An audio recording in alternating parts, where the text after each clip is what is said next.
In this video, I'll show you how to upload Facebook Reels using your phone if you are a beginner.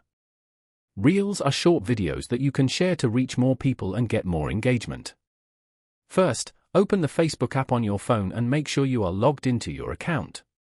Once the app opens, look for the Reels section near the top of the screen or in the menu and tap on it. When the Reels page opens, tap the Create Reel button.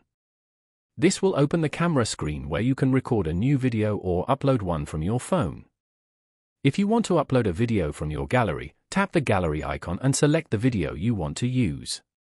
After selecting the video, you can trim the clip and add music, text, or effects if you want.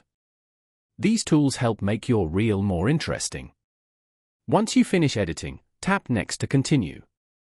On the next screen, you can write a short caption and choose who can see your reel. After everything looks good, tap Share to publish your reel. Your video will now appear in the Reels section where other people can watch, like, and comment on it. If this video helped you, don't forget to like the video and subscribe to the channel for more helpful tech tutorials.